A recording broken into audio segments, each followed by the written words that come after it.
Basic drawing. This week we will work on crosshatching. Before we start, here's a few things that we'll need to go over. Isolate tone. Just what you did in your last drawing, you made a visual map of where to place your tones.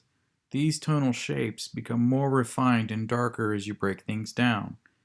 In the video, you will see that I start with a large gray area of tone and I add layers in order to create smaller patches of dark tone and create a value transition. Line proximity. Linear tones are an optical illusion. Your eyes blur the lines together to create a tone. If your lines get too far apart, you begin to lose this illusion.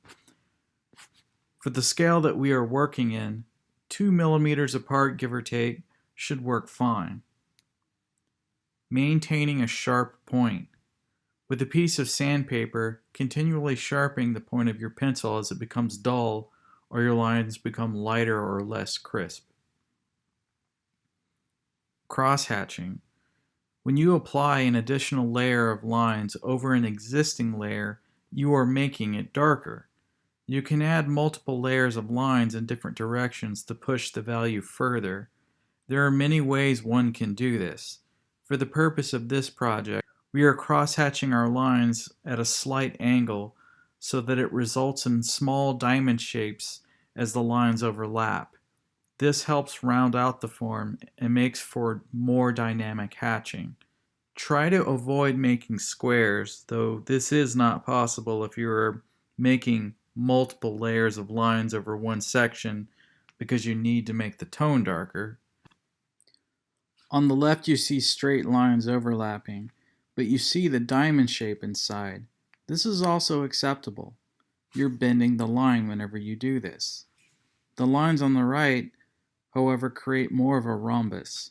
This can result in a flattened appearance, which works if that's what you want. Being that we are working on a skull, you likely won't be doing that too much. Overlapping lines that create squares only work on round forms when both sets of overlapping lines curve around the form. What we see here is that both sets of lines are straight, so it doesn't look round. Here you can see I've begun mapping out my tones and placing my linear tones. There are many options as far as line direction. It's really up to you, but what you want to keep in mind is that your line should somewhat mimic the contour of the form. You can think that the line is draping over the form. Here you can see the gradual buildup of lines, where I start with light linear gray tones and then gradually add more lines on top of them in order to push the value. Again, map out your tones. Start off with a light linear tone, then add more linear tone on top of that if need be. All you are doing is adding linear tones to the shapes that you have already laid out, just as you did last time. And just like you did last time, you'll be adding more and more of these small tonal shapes as you work. For more slightly curved marks, you can pivot off of the palm of your hand to draw your lines. While many interesting things can be done with line direction, and line direction is important, what we are more concerned with in this particular project is layering with your lines to create a wide tonal value range.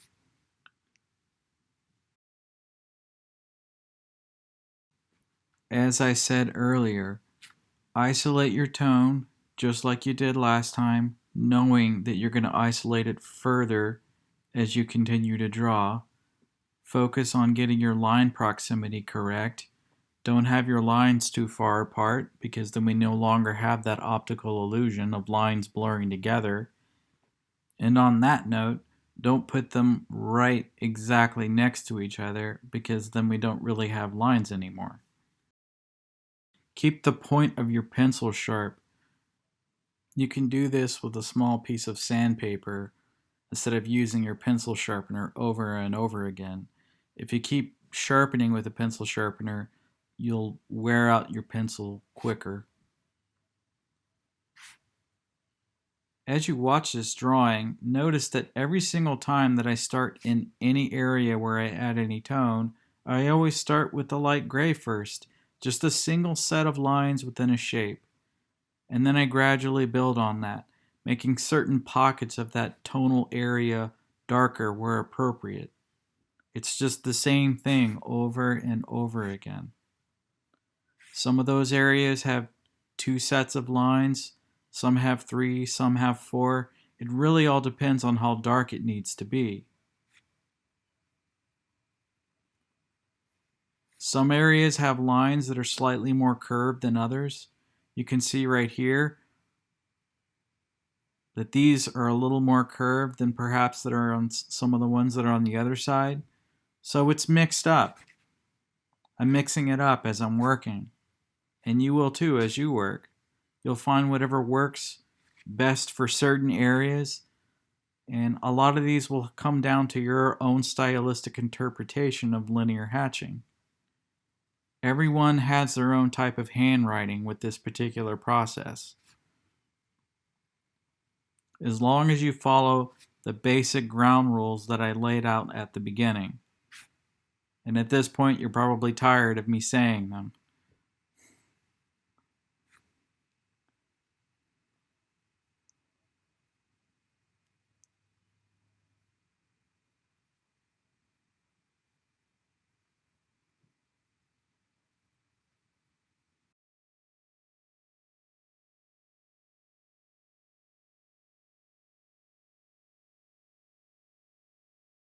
If it makes it easier, the drawing at the beginning that was of higher contrast, you can revisit that and take a look at some of the decisions that I made in there, and it might help inform you on your drawing. Happy drawing.